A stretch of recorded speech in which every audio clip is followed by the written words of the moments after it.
So I talk quite a bit about something that I've been calling for years trickle feeding. Now trickle feeding is, as a concept, nothing new necessarily, but I started pushing it several years ago and it's kind of caught on as a concept. And here's the theory.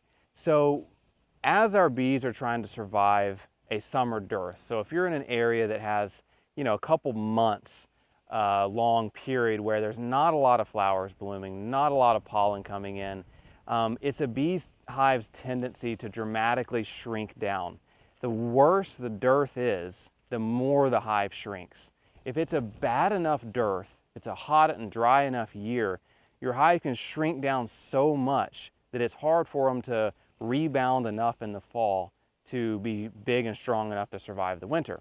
And so while it's certainly okay and appropriate to let our hive grow and then contract as the seasons change, that's perfectly natural for them, there is a limit at which we don't want to let them contract too much on particularly hot, dry, poor years where they can't rebound from that.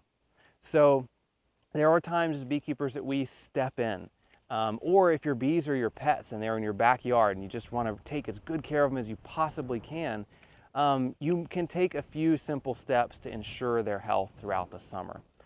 Something like trickle feeding or pollen patties, it's great insurance for bees. While it may not be necessary every single year for their survival, every other year it might be necessary for their survival, and it's hard to predict, ahead of time which year it's going to have been necessary. And so as a general rule of thumb, a lot of beekeepers like to practice pollen patty feeding or trickle feeding throughout the dearth period just to be safe. So here's how you can trickle feed. The concept is you're giving your hive small amounts of food over a long period of time during a dearth. So usually starting when you pull your honey, whether that's early July or late July or early August, when you harvest honey, up until the point at which daytime temperatures are in the 60s, between those two periods, you're going to be trickle feeding. And it's really simple. We've got this hive. The honey has been harvested off of it. We put our honey super back up on top so the bees can clean it out. Also gives them a bit of a hot air buffer because it's really hot underneath the lid. Certainly doesn't hurt anything.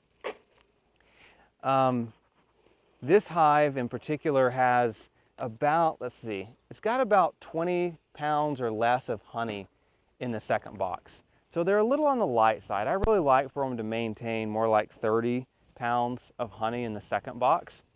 And so it's really simple. You can, if they need to put on weight, then I'm going to get my syrup. Here's my syrup. And I'm going to give them about 1/4 to 1/2 of a gallon of syrup every 2 weeks or so. You can do it as frequently as every week, as infrequently as every 2 weeks. There's no real science behind it. If your hive only has, 5 pounds of honey in it and it's almost starving, well, give them 1/2 a gallon every week until they catch up. But if they've got 2, 3, 4 frames of honey in the second box, they're not starving, then you're just wanting to give them a trickle of syrup. That helps stimulate the queen. It helps reassure them they've got food present, and they don't have to panic, and it helps keeps their momentum going. So I'm going to take off my second box. I've already got my mite treatment in this hive, which is really important. So I'm going to give them about 1/4 of a gallon of syrup. I've got one of our global pollen patties with Complete in it, which is my favorite supplement in the summer months. So I've got my pollen patty. I'm just going to put it directly on the top of the bottom, or directly on the top bars on my bottom box. And I'm just going to return that top box.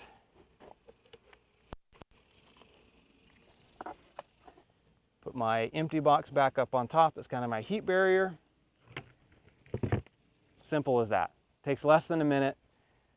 1/4 to 1/2 gallon of syrup, a pollen patty, and I'll come back in roughly 2 weeks and do the same thing. Now, one exception is that if this box already has quite a bit of honey in it, you know, if they've already got 40 pounds roughly of honey in it, or these two boxes combined have about 40 pounds of honey in it, you don't have to give them a lot of food.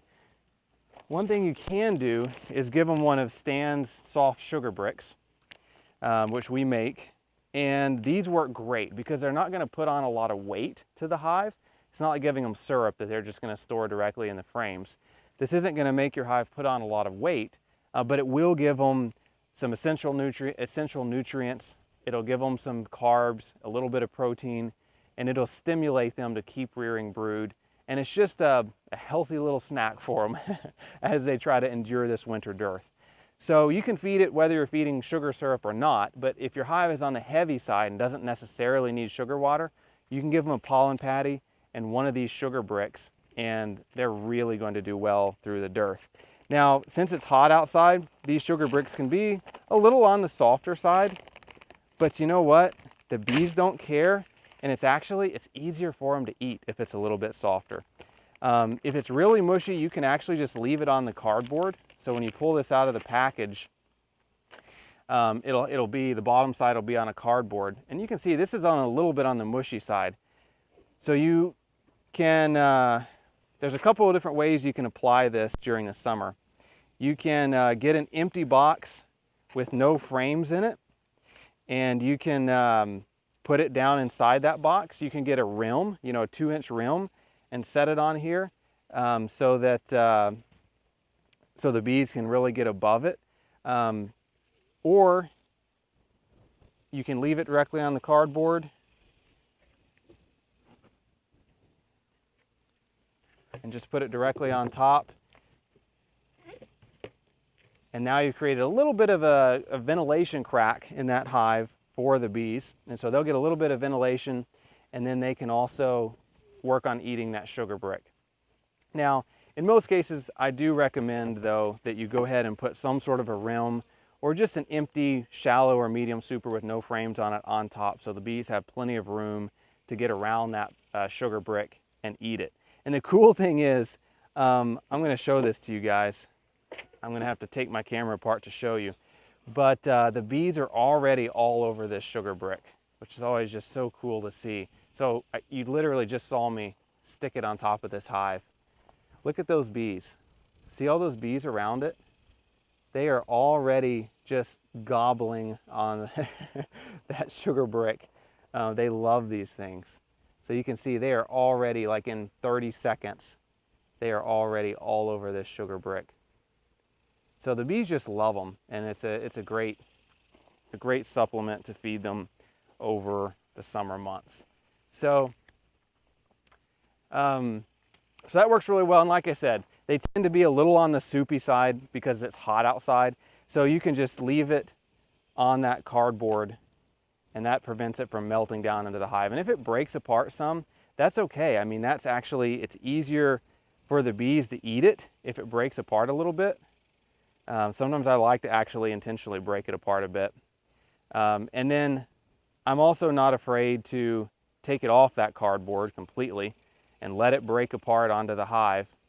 And again, that just helps the bees eat it that much faster. You can scrape the excess off the cardboard directly onto the top bars.